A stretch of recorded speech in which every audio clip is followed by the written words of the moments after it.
अस्सलाम वालेकुम व्यूअर्स, मैं हूं शाकिर सोलंकी।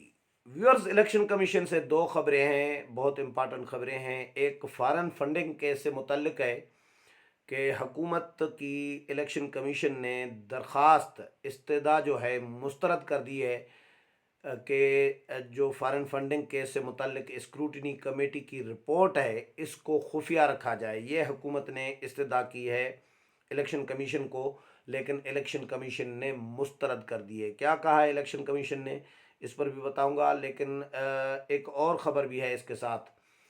वो ख़बर ये है कि इलेक्ट्रॉनिक वोटिंग मशीन के ज़रिए आने वाले आम इंतखाबात कराने पे अखराजात कितने आएंगे।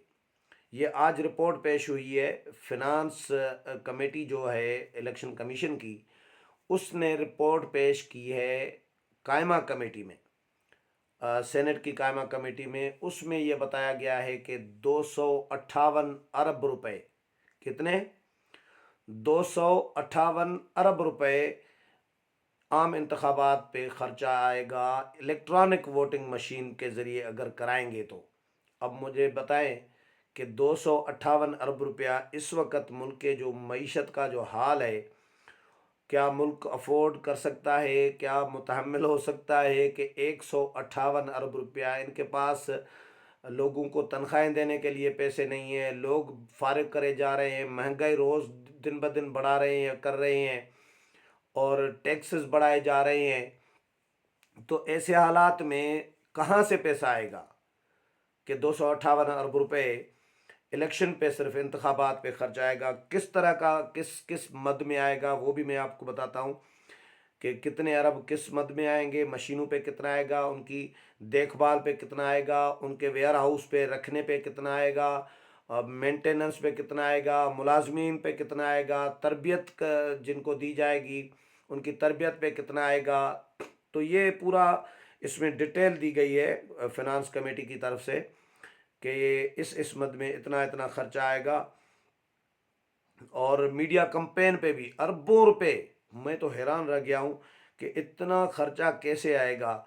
लेकिन इस डिटेल में जाऊँ तो उससे पहले मैं आपको जो फॉरेन फंडिंग केस की जो रिपोर्ट है उसके हवाले से बताऊं कि हुकूमत ने इलेक्शन कमीशन में अर्जी दी, दरख्वास्त दी कि फॉरेन फंडिंग केस की जो फाइंडिंग्स हैं, जो स्क्रूटिनी कमेटी की रिपोर्ट है, ये खुफिया रखी जाए। इलेक्शन कमीशन ने मुस्तरद कर दी है ये दरख्वास्त। और इलेक्शन कमीशन ने ये कहा है, हैरान होके कहा है कि हम हैरान हैं कि जब ये पब्लिक हो चुकी है, डॉक्यूमेंट एक पब्लिक हो चुका है, मंजर आम पर आ चुका है, रिपोर्ट जो है स्क्रूटनी कमेटी की। मैंने भी प्रोग्राम किया था स्क्रूटनी कमेटी की रिपोर्ट पर, मीडिया में भी रिपोर्ट हुआ है, सोशल मीडिया पे, नेशनल मीडिया पे, टीवी चैनल्स पर, अखबारात में ये सारी रिपोर्ट आ चुकी हुई है। उसके बाद ये खुफिया क्या रखना है। पब्लिक तो हो चुकी है, तो इलेक्शन कमीशन ने यही कहा कि ये नहीं हो सकता, ये पब्लिक हो चुका है, हम ऐसे कैसे एक आर्डर पास कर सकते हैं। जो हम रिपोर्ट हमारे सामने है वो पब्लिक हो चुकी हुई है। फ़ारूक हबीब साहब इलेक्शन कमीशन आए थे और उन्होंने बड़ा दावा किया कि जी हमारी फतह हुई है तो इसराइल से, भारत से, और गैर मुल्की जो फंडिंग है ये कोई साबित नहीं हुई हमारे ख़िलाफ़। और हम जो जो जो मुद्दई हैं अकबर एस बाबर, जिन्होंने ये केस किया था, वो माफ़ी मांगे पीटीआई से, हमसे, क्योंकि ये गलत इल्ज़ाम लगाया गया था। खुश हो रहे हैं कि जी कोई कुछ भी इसमें नहीं है। अकबर एस बाबर भी आए थे election commission. Akbar as Babar ये कह रहे हैं कि भैया फॉरेन फंडिंग साबित हो चुकी हुई है, स्क्रूटनी कमेटी ने बताया है कि फॉरेन फंडिंग हुई है, अकाउंट्स साबित हो चुके हैं, जितने अकाउंट्स ये छुपा रहे थे, और ये अकबर एस बाबर क्लेम कर रहे थे कि इतने अकाउंट्स छुपाए जा रहे हैं, वो अकाउंट्स भी आ गए। पैसे इन्होंने कुछ ज़ाहिर नहीं किए थे, रकम ज़ाहिर नहीं की थी पीटीआई ने, वो भी स्क्रूटिनी कमेटी ने इनको एक्सपोज कर दिया है। तो अब बचा क्या है, और रुपया ये सारा रकम हर चीज़ जो है वो वाज़ेह हो चुकी है। और अकबर इस बाबर ने ये भी कहा है कि जी हमें तो हैरत है कि एक क्रिकेट कंपनी एक पार्टी को, सियासी पार्टी को फंडिंग कर रही है, ये भी कहा है उन्होंने। अच्छा, फ़ारूक हबीब जो हैं, वो ये कह रहे हैं कि जी पीपल्स पार्टी और नून लीग के ख़िलाफ़ भी 10 दिन में रिपोर्ट इलेक्शन कमीशन दे, और उनके ख़िलाफ़ भी जो है सुप्रीम कोर्ट के फैसले की रोशनी में जो है इनकी भी फॉरेन फंडिंग की स्क्रूटिनी होनी चाहिए, नून लीग और पीपल्स पार्टी की। पहले तो आपका तो एक मामला क्लियर करें ना, क्योंकि अभी तो समाअत जो है फ़िलहाल मुलतवी हुई है। अब अगली समाअत में इलेक्शन कमीशन इस पे बात करेगा और अपना आर्डर जो भी होगा इलेक्शन कमीशन का वो पास करेगा।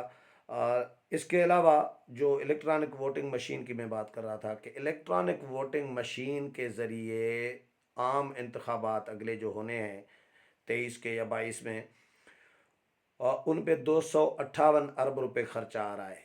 ये रिपोर्ट पेश की है जी इलेक्शन कमीशन के सेक्रेटरी ने। ये इलेक्शन कमीशन की फिनांस कमेटी की रिपोर्ट है, और उन्होंने ब्रेकअप भी दिया है कि किस किस मद में कितना खर्च आएगा। इसमें बताया गया है कि मशीनों की, इलेक्ट्रॉनिक वोटिंग मशीनें जो हैं उनकी ख़रीदारी पर 152 अरब रुपए खर्च आएगा।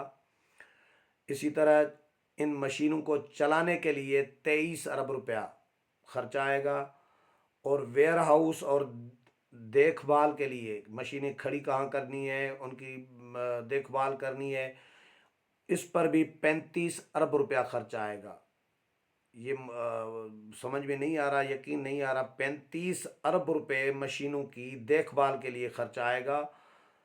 और स्टाफ की जो तरबियत की जाएगी उस पर 10 अरब रुपये खर्च आएगा। सिर्फ तरबियत पे 10 अरब रुपये, यानी 1 अरब नहीं, 10 अरब रुपये। मेरे तो ख्याल में ये तो बहुत ज़्यादा रकम है। अब मुझे अंदाज़ा इतना नहीं है, मैं एक्सपर्ट नहीं हूँ, लेकिन ये तरबियत के लिए जो अंदाज़ा हो रहा है कि 10 अरब रुपये खर्चा बहुत ज़्यादा है। अच्छा, ईवीएम की जो थर्ड पार्टी ऑडिट है उसके लिए 800 मिलियन रुपए दरकार होंगे। सिक्योरिटी लेब्स पर 800 मिलियन, और मीडिया के कंपेन पर 15 अरब रुपए चाहिए होंगे। ये टोटल जो है, ये मिला के 258 अरब रुपए जो है इलेक्शन कमीशन की जो फिनांस कमेटी है उसने कहा है कि इतना खर्चा आएगा। ये सेक्रेटरी इलेक्शन कमीशन ने ईवीएम पर जो फिनंशियल कमेटी की सिफारशात हैं वो कायमा कमेटी बराए पार्लिमानी अमूर जो है सेनेटर ताज हैदर इसके चेयरमैन हैं, उनकी सदारत में इजलास हुआ आज। उस इजलास में सेक्रेटरी इलेक्शन कमीशन ने पेश की है। ये वही कमेटी है जिस कमेटी में जो आज़म सवाती साहब इलेक्शन कमीशन पर इल्ज़ामात लगा के आए थे कि इलेक्शन कमीशन को आग लगा देनी चाहिए, इलेक्शन कमीशन जो है धांधली में मुलविस होता है, इलेक्शन कमीशन, ये मुख्तलिफ इल्ज़ामात लगाए थे, जज्बाती हो गए। तो ये वही पार्लिमानी कमेटी है, पार्लिमानी अमूर की कायमा कमेटी सेनेट की। अच्छा, इसमें दो तीन और चीज़ें आई हैं कमेटी इजलास में। वोटर लिस्टों में सिनफी तफावत का मामला भी कमेटी में ज़ेर बहस आया, जिसमें इंकशाफ हुआ कि तमाम सूबों में मर्दों की बनस्बत ख़वातीन वोटर्स की तादाद 10% से ज़ायद कम है। यानी 10% से भी ज़्यादा जो है तादाद कम है। इलेक्शन कमीशन हुकाम का कहना था कि खैबर पख्तूनख्वा के 71, पंजाब के 114, बलूचिस्तान के 42, सिंध के 54 हलकों में सर्वे किया गया। इलेक्शन कमीशन हुकाम ने ख़वातीन के शनाख्ती कार्ड बनाने के मुहिम के हवाले से भी आगाह किया और कहा कि बलूचिस्तान में सिर्फ 2 अजला में शनाख्ती कार्ड बनाने की मुहिम जारी है, जिस पर कमेटी ने बरहमी का इजहार किया और कहा कि ये तो बहुत बड़ी ज़्यादती है कि पूरे बलूचिस्तान में सिर्फ 2 अजला में शनाख्ती कार्ड बनाने की मुहिम चलाई जा रही है। जिस पे इलेक्शन कमीशन ने कहा कि जी बलूचिस्तान में मखदूश हालात की वजह से अजला की तादाद कम है, और उस पर से सेनेटर कामरान मुर्तज़ा और फारूक नायक भी गुस्से में आए। उन्होंने भी बरहमी का इजहार किया, और ताज हैदर साहब ने, कमेटी के चेयरमैन ने, अगले इजलास में, कमेटी का जो अगला इजलास होगा उसमें चीफ सेक्रेटरी बलूचिस्तान को भी बुला लिया है, तलब कर लिया है कि वो आएँ اور یہ بتائیں کہ بلوچستان کے صرف 2 اضلاع میں شناختی کارڈ بنانے کی مہم ہی کیوں چل رہی ہے، باقی بلوچستان کے باقی اضلاع میں کیوں نہیں چل رہی؟ اس پر کمیٹی اگلے اجلاس میں چیف سیکرٹری کو طلب کیا ہے۔ لیکن یہ رقم کا معاملہ، جو اخراجات کا معاملہ ہے، اس پر میں پھر سے اپنا جو میں تجزیہ کر رہا ہوں، مجھے نہیں لگ رہا کہ اتنا آسان ہے۔ اتنی رقم حکومت کوئی دے پائے گی؟ موجودہ حالات میں، موجودہ جو معاشی حالات ہیں، اس میں حکومت کہاں سے 258 ارب روپے الیکشن کمیشن کو دے گی کہ یہ مشینیں خرید کریں اور یہ تربیت دیں اور یہ ویئر ہاؤس بنائیں، وہاں پہ رکھیں، یہ دیکھ بھال اور یہ باقی معاملات اور جو اشتہاری کمپین ہے، مہم ہے، یہ سارے معاملات یہ کیسے پاسبل ہے کہ 258 ارب روپے الیکشن پر صرف جھونک دیے جائیں؟ اور وہ بھی رسکی ہے، وہ بھی کوئی 100% شور نہیں ہے کہ یہ RTS بنے گی یہ مشینیں یا واقعی کامیاب ہوں گی، اس کی بھی کوئی شورٹی نہیں ہے۔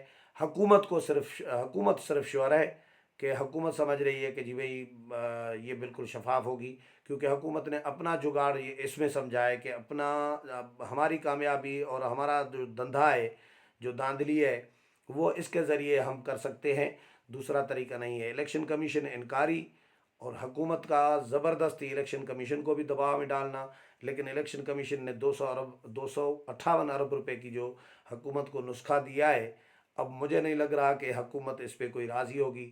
تو اس کے بعد تو حکومت ہاتھ ہی کھڑے کرے گی کہ جی جس طرح الیکشن ہوتے رہے ہیں اس طرح کرائیں۔